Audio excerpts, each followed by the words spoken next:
በዘመናችን የሆነ ታሪክ ነው ምነግራችሁ። ይህች ልጅ ከእኛው ጋር አብራ ዩኒቨርሲቲ የተማረች እህታችን ነች። እንደኛው ግን ጥቂት የሰንበት ትምህርት ቤትን ፍሬ ቀምሳለች።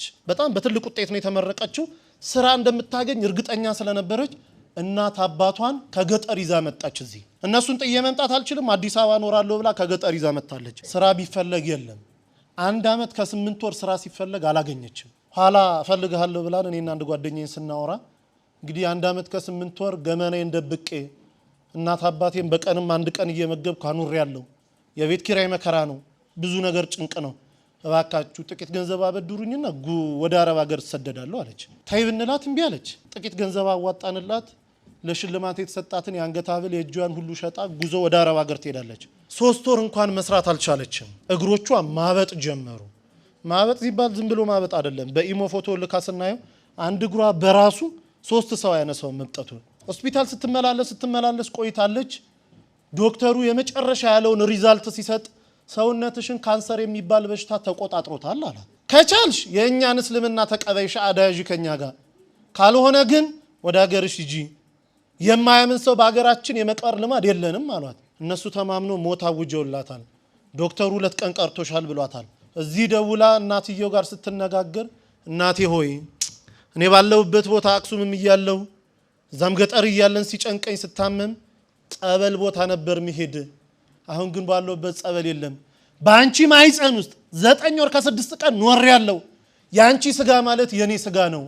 እባክሽ ሂጂና ተጠመቂልኝ አለቻት። የተልኮ ጥምቀት ማለት ይሄ ነው። ሂጂና ተጠመቂልኝ በአንቺ ስጋ እመቤቴ እኔን አጥምቃት ትፈውሰኛለች አምናታለሁ ሂጂ አለች። ለካ እናትየው እግራቸውን ያማቸዋል። እሳቸውም ጳጉሜ 1 2 3 2013 ዓ.ም ልደታ ታውቁታላችሁ ብዬ አስባለሁ ሜክሲኮ። ልክ ስትገቡ እዛ በስመ አብ ወወልድ ወመንፈስ ቅዱስ አሐዱ አምላክ አሜን። ይቺ ጥምቀት የኔ ጥምቀት አይደለችም ልጄ ባለችበት ቦታ አጥምቂልኝ ትላለች እናት እየገባች። ተጠምቆ ሲወጡ 3 ቀን ነው ተጠምቆ የወጡት። ደውልልኝ አሉ ዶክተሩ 2 ቀን ቀርቶሻል ብለዋል። እናትየው 3 ቀን የተጠመቁት። ሲደወል ልጅቷ ዝልፍልፍ ብለው ወርቀ ሆስፒታል ወስዷታል። ሆስፒታል ገና ስትገባ ራሷ ነው የምትነግረን ሰውነቴ ላይ የነበረ ያ ክብደት የሚመሰል አላንቀሳቀስ ያለኝ ነገር ሁሉ ውድቅ ብሎልኝ አዲስ የ18 ዓመት ህፃን ልጅ መስዬ ሆስፒታል በር ቆምኩኝ አለች። ይሄ ከአእምሮ በላይ ነው። ዶክተሩ እንዴት ሆንሽ ይላታል። አላውቅም ትሏለች። አሃ አንቺም ካላውቅሽ እኔ ምን አውቃለሁ ይላታል ዶክተር። እርሱን የሚመረምር ዶክተር ፈቃድ ሞልቶ ወጥቶ ነበረ። ከሄደበት ቦታ የ6 ሰዓት መንገድ ነርቶ ተመልሶ ህክምና ገባ። ልጅቷን አምጡ ይላል። ይሄው እኔ ነኝ ትላለች። እባክሽ አትቀልጂብኝ ልሰራ ነው ያለሁት። እኔ ልጅቷን አውቃታለሁ ኪሎዋ ይሄን ያለው ደሞ አንዲ ነው። አንቺ ደሞ ሳይሽ አዲስ ህፃን ልጅ ነው የምትመስዩ። ልጅቷን አምጪ አላት። አይ እኔ ድኜ ነው አለች። እንዴት ሆኖ? ተጠምቄ። ከየት አምጥተሽ ጸበል? አረብ ሀገር አይደለም ወይ ያለሽው? ከየት አመጣሽ? አይ እናቴ ተጠምቃልኝ። እናቴ ልትጠመቅ ስትገባ ወላዲተ አምላክ ድንግል ማርያም ከመልአከ ምክሩ ከቅዱስ ሚካኤል ጋር እኔ ቤት ውስጥ ይመጡ ነበር አለች። ጣዋት ስነሳ ሙሉ ሰውነቴ ረጥቦ ነበር ምገኘው አለች። እናቴ እዛ ተጠመቃለች፣ ድንግል ማርያም ደግሞ እኔን እዚህ ስታጠምቀኝ ነበር እንዲዳንኩኝ አለችው። ዶክተሩ ማልቀስ ጀመረ። እንዲህ የሚባል ነገር አለ? በእውነት ድነሻል? አንዲ ኮነማ እኔም እኮ 17 ዓመት ካንሰር ታማሚ ነኝ። በቀን 2 ኪኒንና 3 መርፌ እየተወጋው ነው 17 ዓመት የገፋሁት። እባክሽ ሀገርሹ ሰጂኝ አንቺ ምትያት ሴት ካለች እኔንም ታጥምቀኝ አለ። ያው እንግዲህ ታውቃላችሁ እሷ መምጣት አትችልም። እዚህ ደውላ ከኛ ጋር አገናኘችው። ሰውየው እዚህ የገባው ሐሙስ 10 ሰዓት ላይ ነው ማታ።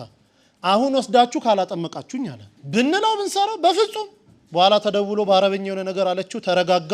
ለሊት 9 ሰዓት ላይ ተነስቶ ውሰዱኝ አለ። ስንሄድ ቤቱ ተዘግቷል። ገና በር ላይ ካህኑ እየከፈቱ ነው። አብሮ ገባ።